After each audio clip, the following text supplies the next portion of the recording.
wild and almost unknown land in East Africa, bordered by the Sudan, Kenya, British Somaliland, Eritrea, and what used to be Italian Somaliland. The first victim in the Axis avalanche of aggression and slaughter. Justly, the first country to be restored to its own people. And a tonic for Britain in the days of reverses, for the restoration was accomplished by the army of the British Empire.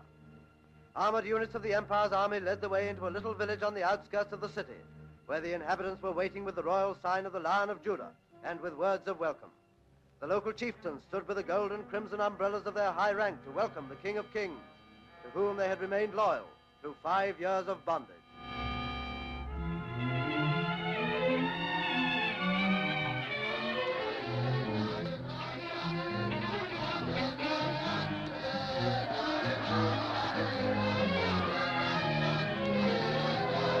Children whose early days knew only subservience to the Italian tyrant watched the return of the Emperor's sons, the Crown Prince and the Duke of Harrah. Warriors who fought with spears against bombers and poison gas waited with their ancient symbols while the Emperor prayed in the little church, giving thanks for his return to free Abyssinia.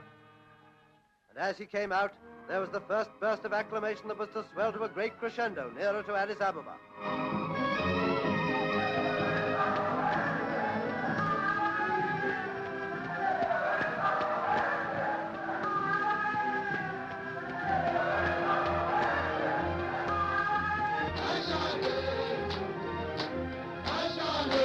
The procession started, leading it as a British colonel, one of the many officers of the Empire Army who did such magnificent work in organizing patriot armies.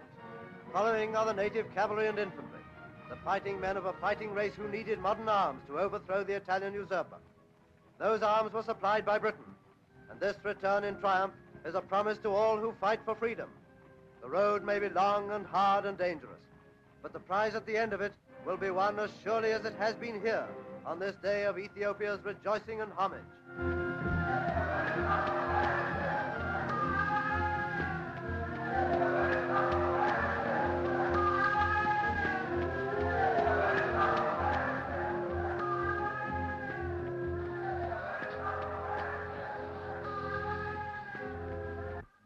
What thoughts must be crowding upon the scholarly mind of Haile Selassie as he returns upon the road he traveled to exile 5 years ago?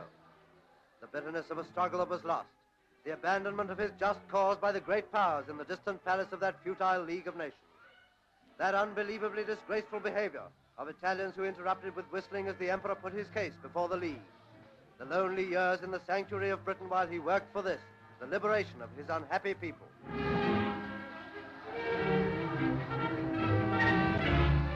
As he nears the capital of Ethiopia, as his simple children show their homage and affection, he must be thinking of all these things.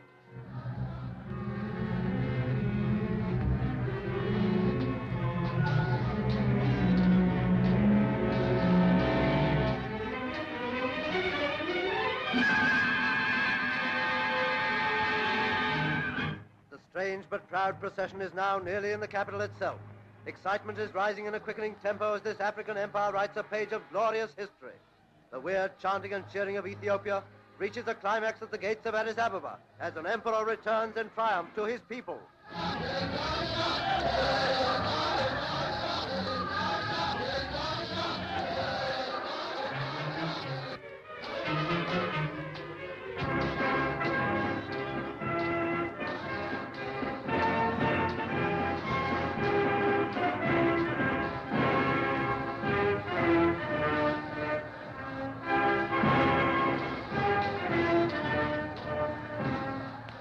Picture to yourself how one day this scene will be enacted again and again. In Czechoslovakia, in Poland, in Holland, Belgium, Norway, Denmark, yes, in France too. And in gallant, glorious Greece, he was the first. Here was the moment of supreme triumph as the emperor was greeted by the general officer commanding in Abyssinia, General Cunningham. Nigerian troops were guard of honor after their victorious campaign. African guns fired a 21-gun salute.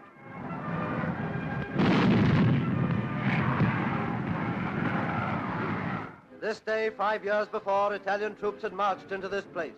The emperor stood on the balcony of the Menelik Palace to speak to his warrior subjects. He spoke of his friendship with Britain. He called for unity to continue the struggle against godless brutality. is a source of great satisfaction to me. So ended this moving historic ceremony. So liberty and justice were brought back again into a land that has known only fear and ruthless oppression for 5 terrible years.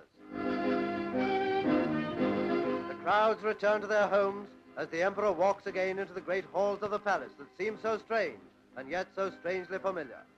He has shown that faith can live through the darkest years. In our dark days, we shall do well to remember the grim ordeal of these simple people, how they endured, and how they came through hell to victory.